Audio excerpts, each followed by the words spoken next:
काय झालं? अशी तोंड पाडून का बसलीस? जत्रेत जे झालं त्याबद्दल नाराज आहेस का? नाही.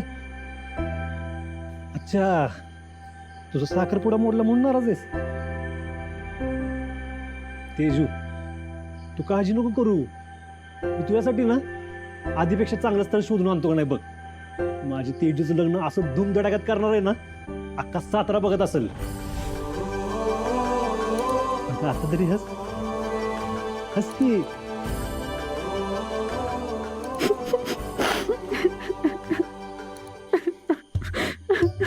येडा बाई, तुला काय सांगितलं मी असताना तुझ्या डोळ्यात पाणी नाही पाहिजे म्हणून. मला वचन दे, इथनं पुढं तू कधीच रडणार नाही. अगं तू रडलीस तर माझा भाऊ असण्याचा काय फायदा? बाळांनो, तुमच्या आयुष्यात मला आनंद पेरायचा आहे. डोळ्यात पाणी नाही. तू रडलीस ना, या बाकीचे पण रडतील. रडू दे का? नाही ना? मला वचन दे. नाही रडणार आता. वचन दे. नाही रडणार.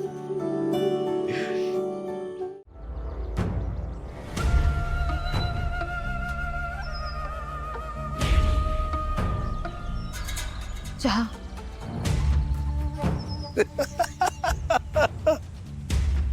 मला कळना झालंय राव. एक चहा द्यायला दोघी एकत्र,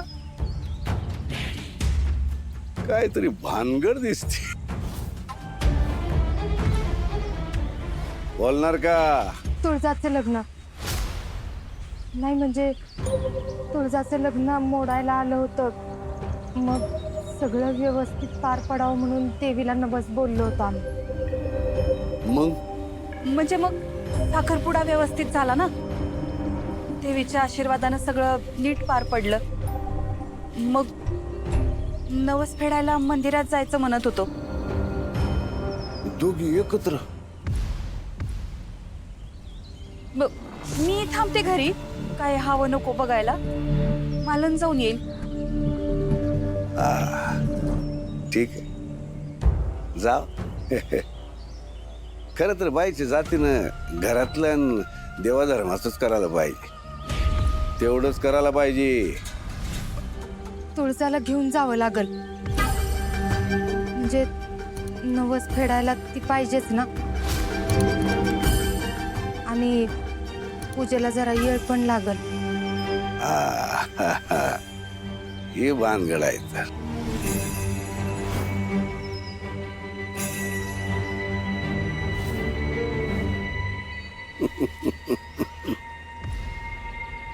जावा, देवळात घेऊन जावा. परत सरळ घरी घेऊन यायचं. 5 किलो वजन कमीच करत असती बघ तू. काजू गप ना. लाव जोर तू, जोरात लाव.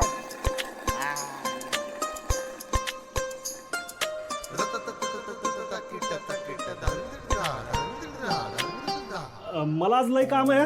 तुम्हाला सोडायला नाही जमणार.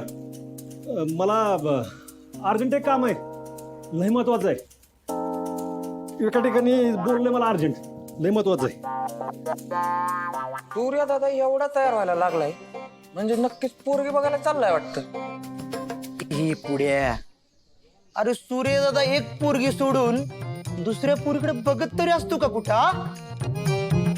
म्हणजे सूर्य दादा तिलाच भेटायला चालला काय? ए रताळ्यांनो, तुमची तुम्ही कामं करा की. बाहेर चालली म्हणून सांगेल ना तुम्हाला. दुकानाकडे लक्ष द्या. पण दादा आपल्याला असं सांगून कधीपासून जायला लागला? हा, तेच ना, एरवी तर फक्त इंटो आणि आउटतो. येतो आणि जातो.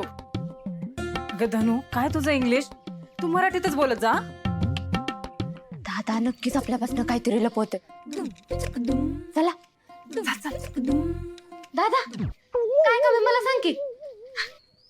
नाही नको, मला लय काम आहे.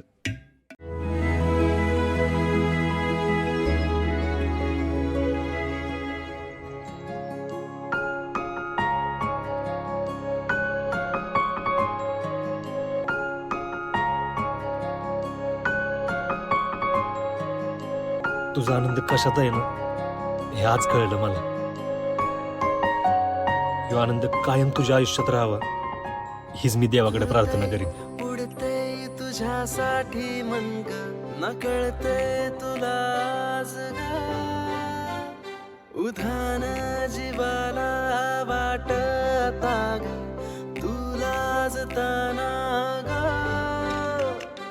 सप्पान की हे आहे खरं ग काही कळना मला आज ग. रंग मनाचा झाला गुलाबी तुला पाहताना ग.